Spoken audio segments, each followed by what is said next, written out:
Eso no quiere decir que exista una referencia legal. Entiendo que la ley que normaba este tema lo decía, pero tal como la Constitución actual, existe una referencia expresa de que para destituir al presidente se necesita los 2/3. Con la precisión que en la Constitución de 1830 la censura se produce con los 2/3 de los diputados presentes sin la concurrencia de los acusadores. Esto es algo también curioso, es decir, la votación se producía, se procedía con la censura siempre y cuando no estén presentes los acusadores. Y en el 2008, la mayoría absoluta de los miembros de la Asamblea para proceder con la destitución del procurador, contralor, fiscal, defensor del pueblo, defensoría pública, superintendencias, tribunal contencioso electoral y el Consejo de Participación Ciudadana y Control Social, con excepción de los ministros de Estado y los miembros de la función electoral y el Consejo de la Judicatura, que como ustedes conocen se necesita 2/3 partes. Ratifico, solamente estas 3 constituciones tienen una expresión muy clara de la votación que se requiere para destituir a estos funcionarios. Para terminar esta fase y dedicarnos un poco al procedimiento, si me queda tiempo todavía, las sanciones previstas en las constituciones del Ecuador son muy variadas, pero también hay un tema específico. Primero, en 1830 cabe recordar que no existe ninguna referencia a la sanción, pero en 1835 y prácticamente en todas las constituciones hasta 1884, las sanciones producto del juicio político eran suspender por un tiempo al funcionario, deponerlo del empleo, declararlo temporal o perpetuamente incapaz de servir a los destinos públicos, sin perjuicio de remitir al juez correspondiente. Es decir, la característica del juicio político era, si me permiten este comentario, expulsar al funcionario por cuanto no es lo suficientemente hábil para representar al Estado y por tanto se declara incapaz de servir. Así nos mantuvimos hasta 1984, cuando en 1897 las sanciones luego del procedimiento del juicio político incluían, además de las que acabo de mencionar, la inhabilidad temporal o perpetua para obtener destinos públicos. Es decir, el funcionario público, adicionalmente de no poder tener empleo, de estar perpetuamente incapaz de servir, tampoco podía ser ningún funcionario público ni recibir dineros públicos, estaba inhabilitado. Una característica importante también de las sanciones producto del juicio político era que quien era censurado no podría encargarse nuevamente de la cartera hasta la próxima legislatura.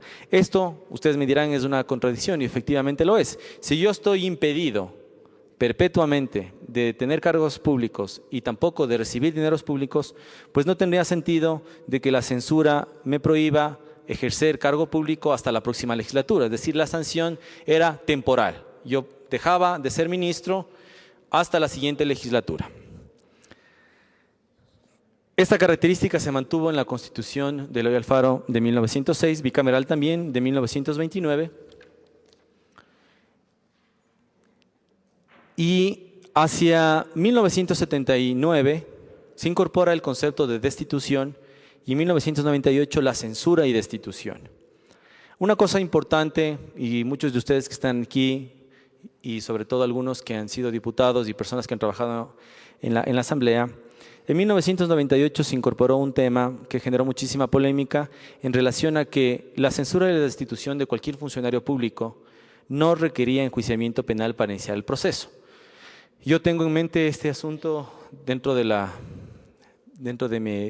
mis recuerdos como estudiante de Derecho, que se hablaba de la prejudicialidad, es decir, que nadie podía 2 veces por el mismo tema. Y en la Constitución del año 98 se trató de solventar este tema indicando que cualquier funcionario público podía ser sometido a juicio político sin necesidad de enjuiciamiento penal. Es decir, en ese caso se alegaba, yo no puedo ser enjuiciado políticamente cuando no hay un juicio penal previo. Esto nuevamente ratifica la teoría y una de las conclusiones que yo hago en esta pequeña exposición, de que efectivamente esto ratifica que el procedimiento de juicio político como procedimiento político, jurídico, administrativo, es diferente al procedimiento judicial. Aquí se marca nuevamente en la Constitución del año 98 esta división. Independientemente que yo tenga un juicio político, independientemente de que los trámites judiciales, yo puedo ser sometido a un juicio político. Y en el año 2008, en la Constitución de Montecristi, se habla de la censura y destitución como conceptos correlativos y relacionados, que también es muy importante. Es decir, yo apruebo la censura y producto de la aprobación de la censura se produce la destitución. Nuevamente, espero no haberles cansado. Esta es una breve reseña histórica para que ustedes puedan entender cuál es el procedimiento de fiscalización que ha llegado al Ecuador, que procedo a describir. La Ley Orgánica de la Función Legislativa del año 2009, consecuente con los desafíos constitucionales previstos en los artículos 120, numeral 9 y 131 de la Constitución de la República, propone 3 procedimientos de fiscalización. A saber, primero, el procedimiento documental. Todos los asambleístas tienen la facultad constitucional y legal para requerir información a los funcionarios públicos detalladas en el artículo 225 de la Constitución.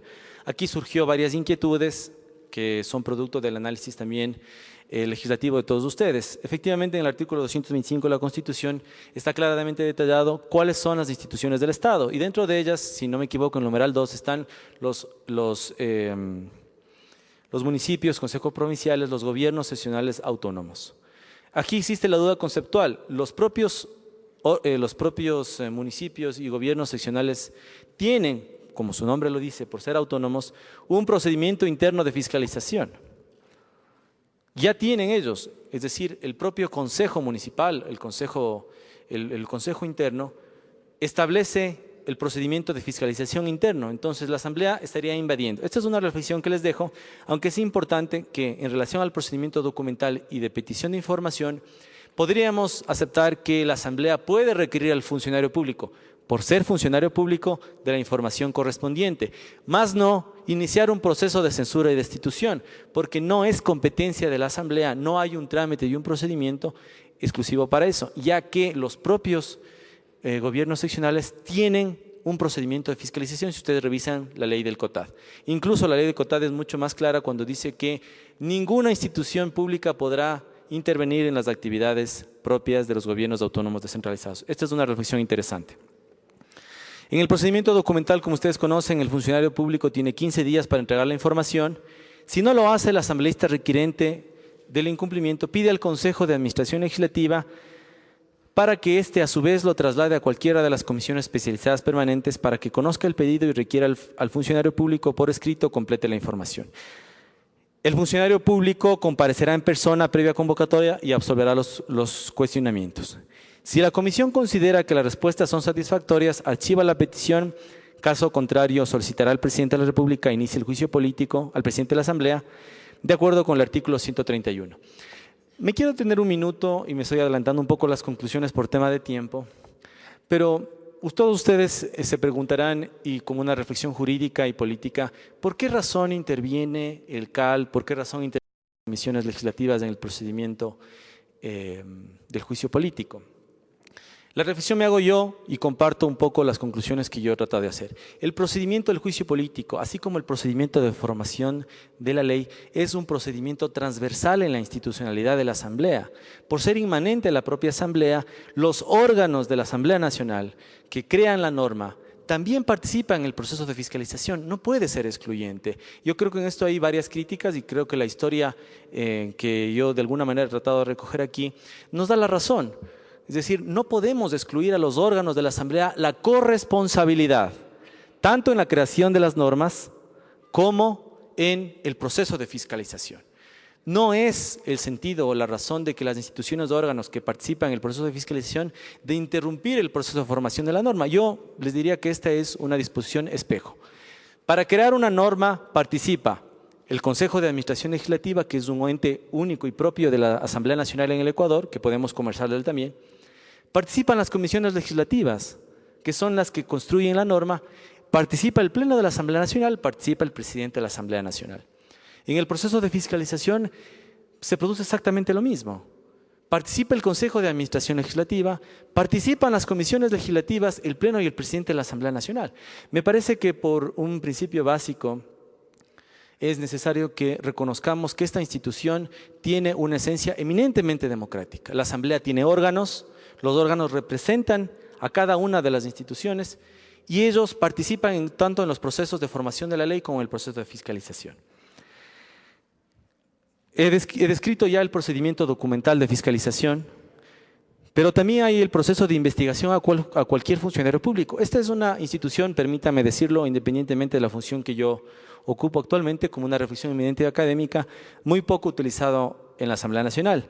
El Pleno de la Asamblea Nacional, el Consejo de Administración Legislativa, podrá requerir a cualquier comisión especializada la investigación sobre la actuación de cualquier funcionario público.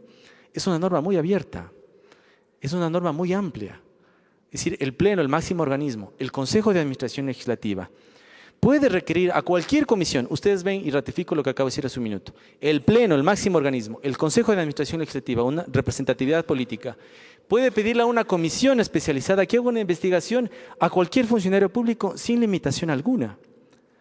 Entonces, me parece que esta institución poco utilizada se encuentra vigente y puede ser un instrumento eficaz para la fiscalización.